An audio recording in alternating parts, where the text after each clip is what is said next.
Hey guys, Michael with Nocturnal Simulations here, and today we're going to wrap up the HondaJet how-to guide. If you've enjoyed the series so far, please like and subscribe to support the channel. We've been cruising at 29,000 feet and are getting close to 40 nautical miles from our top of descent. So let's go ahead and start looking through our systems. What you'll notice here is I've got this VSD pulled up, and you can toggle this on and off, and it'll give you this visual slope that you can follow here, and this works during your climb and your descent. And it's just kind of a nice visual representation that makes sure your plane's doing what you expect it to. And off to the right over here, you'll see that our current VNAV profile is that we're going to Alex at 12,200 feet, and time to top of descent is a little over 7 minutes. So we will go ahead and start going through our checklist. I did leave out the cruise from the previous video because I'm pretty sure if you've made it this far, you've figured out how to cruise, so I didn't want to bore anybody with that. So we'll start with the checklist here for normal cruise. Altimeters are good, and systems we'll click through real quick, make sure there's nothing goofy going on. First of all, everything over here is green, no concerns with any of these items. We got plenty of fuel, and then if we go to our utilities, no, wrong screen. Aircraft systems status. We can see that we got plenty of oxygen, plenty of hydraulic fluids. All the exterior lights except for the strobe, beacon, and nav lights are on, off. Our landing lights stay on for some reason. But like I mentioned in a previous video, I typically just let the HondaJet handle its own lighting systems. The HondaJet doesn't have any lights that drop down into the air around the airplane, so it really doesn't slow it down, so having those on doesn't really hurt anything. And next we'll go over to environmental. Everything here is good. We're sitting at 23 degrees Celsius inside the cockpit, which is what we want. Everything else looks great.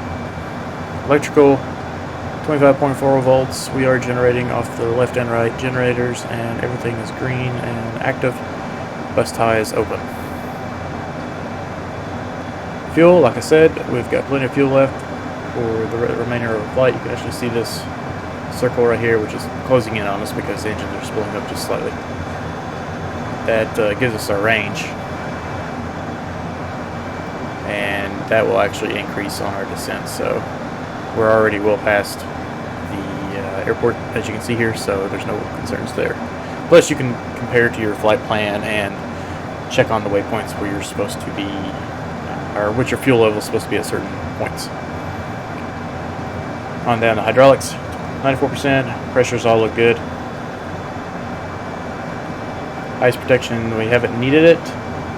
Our engines, our inlet temperature is actually pretty good and hot right now, so it may have them on automatically. It shows them off, so I'm not sure. It's definitely good and warm, so nothing to be concerned about there. And we don't have any ice buildup on the airframe itself. Systems, they're all good. We do have the interior lights. The seat belts and those smoking signs are still on. It is a little bit bumpy, as you can probably tell. So I want everybody to be safe in the back. Leave this on. No need for the floor lights.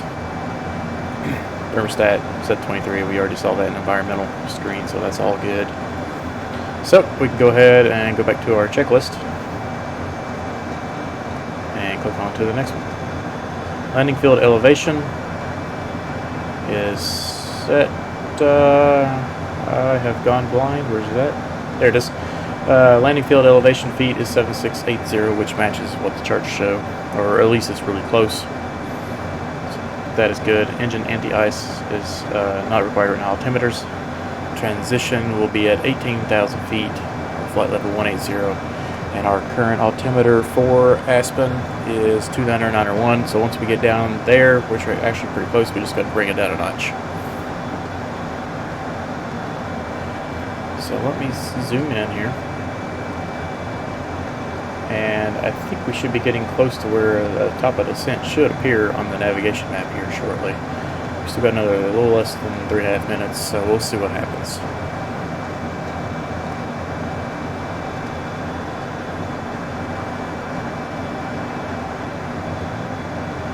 Okay, while we wait for this top of the descent to show up, if it does or does not, we'll see in a moment. If worst case scenario, we can use this flight profile here, zoom in on a little bit to get a pretty accurate top of descent just based off that profile. What we want to do first though is set up our landing speeds, so we'll go ahead and grab from the sim our approach and reference speed and turn those on, and we'll see them down here on our speed tape. And the next thing we want to look at is Alex's or waypoints, so we'll do an altitude select of the 12,200 feet.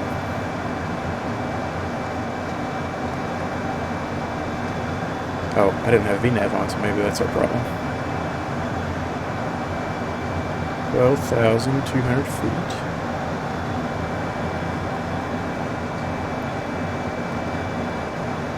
Okay.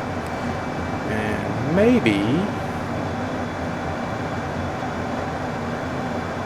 once we get to the top of the descent here, we'll automatically go on into VNav and start descending for us. Oh, there it goes. Okay, cool. So, as you can see, the plane automatically started going towards that 12,200 feet. We have auto throttle on, so the plane's going to go ahead and start spooling back.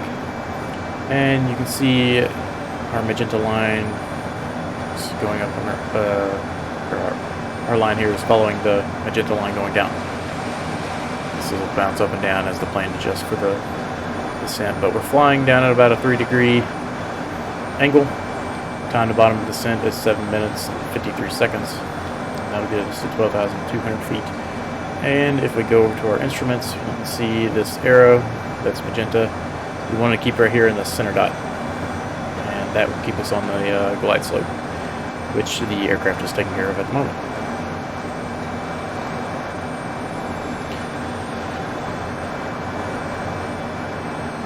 So the vertical speed target is currently blank, but the vertical speed required is negative 2,200 feet per minute approximately, so we're hovering around 2,150. So that looks right. It's going to bounce around because of the wind. And then we have a vertical deviation, which means we are below the glide path by 52 feet.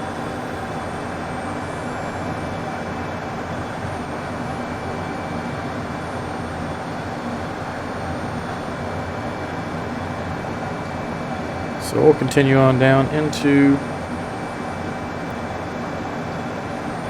Aspen here, and we'll take a good look around. And it's nice and snowy out this way. Definitely ski season for everybody, so it's a really fun place to fly into this time of year, especially on Aspen. You get a decent amount of traffic, which it's a bit of a challenging airport just because of how close, or not close, but just the how tight the area is in and around the airport, and getting in and out can be a bit of a challenge. Something we want to keep note, especially for Aspen, is our glide path angle is going to be negative, I think it's 6.49 degrees on our descent into Aspen.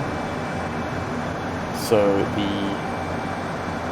angle that we see here is what we'll want to, or we will see that angle here when we start descending into case at the last second there.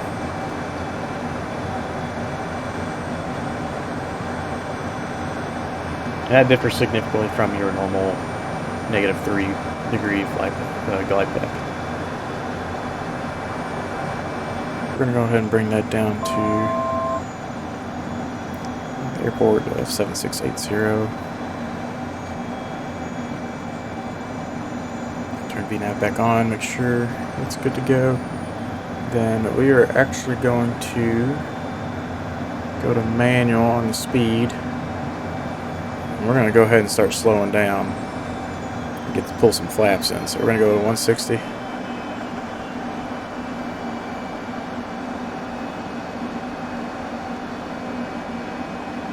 This way we can get ahead of the curve. Currently we are in FMS mode, so we're tracking the flight path. Another reason I want to slow it down is because this is such a steep turn right here. We'll end up swinging way out there, and it'll screw things up. So we're approaching our top of descent now for our this next leg. Keep it at 160. We'll go ahead and pull out one set of flaps. Kind of remember to look around you, make sure you're display, your synthetic vision that you're seeing here is accurate. And we'll go ahead and close it on here, just so we can get a good eye on what's happening with the map. HIPIP is 2,000 or 12,900, and Alex is 12,200. So you see the VNAV altitude has set to 12,200. We're starting our turn, and I'm actually going to go ahead and pull in the next set of flaps and slow us down a little bit more. Because, like I said, this is quite a steep approach, so I like to be as slow as I possibly can be, or via reference speed. And the approach speed are pretty low in this aircraft, so it's not too terrible. But this keeps us nice and tight to the flight line, and we can follow, head down to Alex at 12,200 feet. Here the aircraft is getting us back onto flight path, which is why we're doing a little zigzag. Probably could have just done direct to Alex from that point, but we'll let the plane do what it wants to do.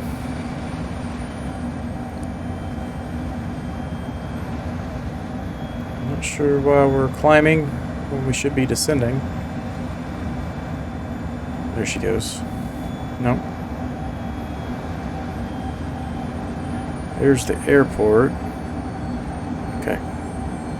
We are above the glide path now, so I need this plane to catch back up to it, otherwise I'm going to have to intervene. I'm going to go ahead and turn on my track IR to reset my view here, because I'm poking my head out the window a little bit here.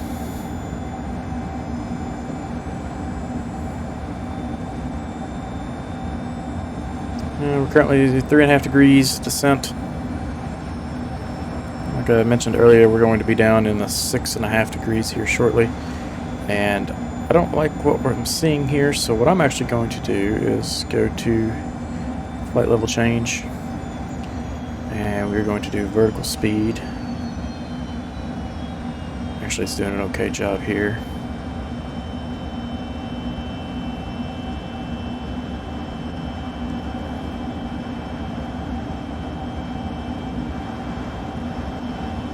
Bit much, so let's pull this up 2,500.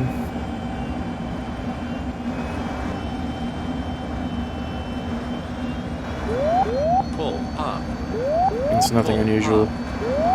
Pull up. Pull up. Anyway, click OK on that. Pull up. Don't want to disable it, because if something were to happen and we did lose all of our visibility, it could be a problem. So bring it up to 2,000. Pull up.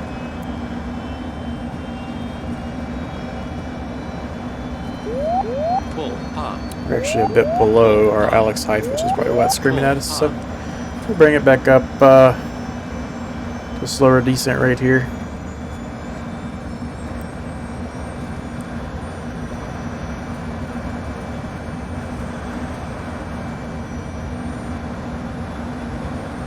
When we get over these mountains, and then we can bring it back on down, or bring it down a little faster.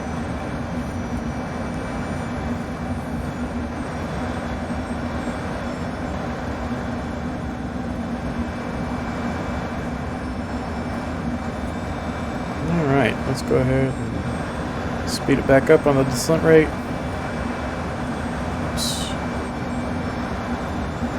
This bumpiness is making it kind of hard to select things. Alright, so I'm actually going to take over manual control here.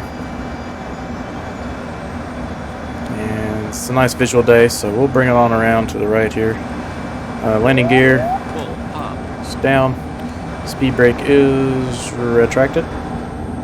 Flaps are set, and our airspeed, it'll be VREF will be our next step, so we'll slow it back down here in a little bit since we're back on manual throttle. It's a little easy for this plane to get out ahead of you a little bit, so pull the throttle back, let it kind of catch back up.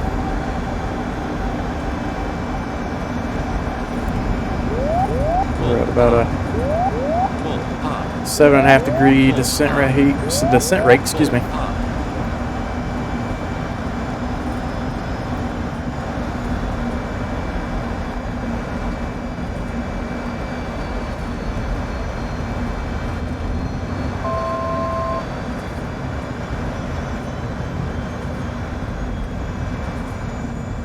some throttle back into it. Pull up. 1,000. Pull up. Pull up. Okay, we should be good now. It should stop yelling at us.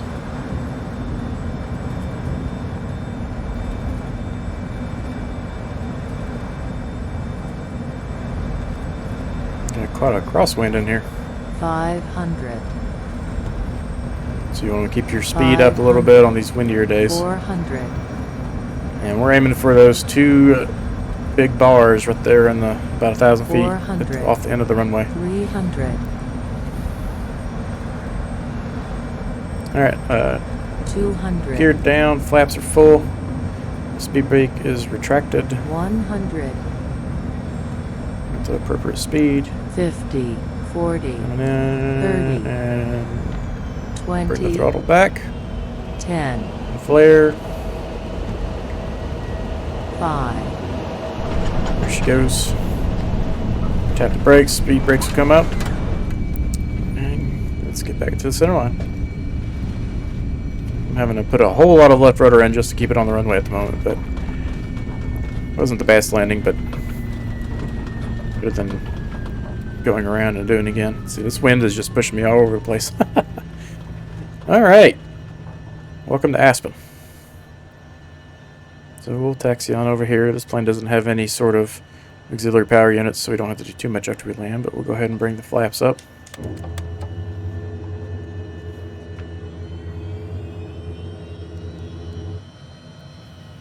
Push levers, idles, brakes, and we will actually pull into one of these spots right here next to the main lobby.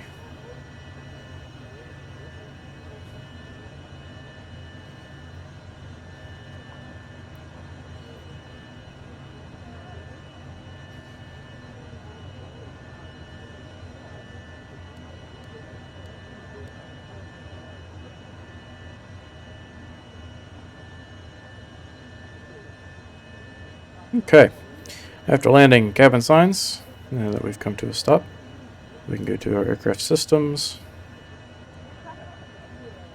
system controls, interior lighting, remove our seat belts. Let me turn my track IR off, make this a little easier for me.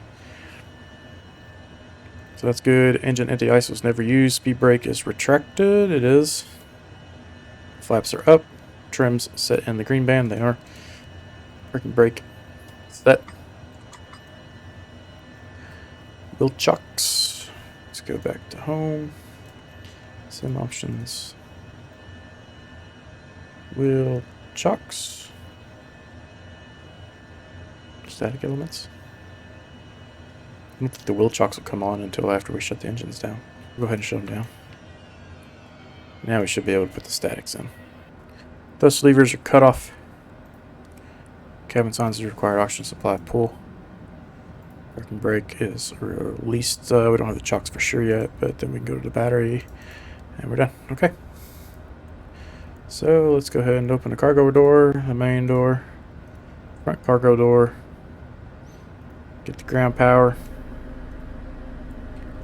I find it interesting that we don't see the wheel chocks, so we'll leave the brakes on just in case. But yeah, there you have it. Alright guys, I hope you enjoyed that. I know it was a bit of a rough landing there since it was so bumpy, but we'll fly Honda Jet into some bigger airports here soon, and you can get a more of a feel for how it actually feels going into one of those airports versus this tiny little guy here. So if you enjoyed the content, please like and subscribe, and I'll see you guys later.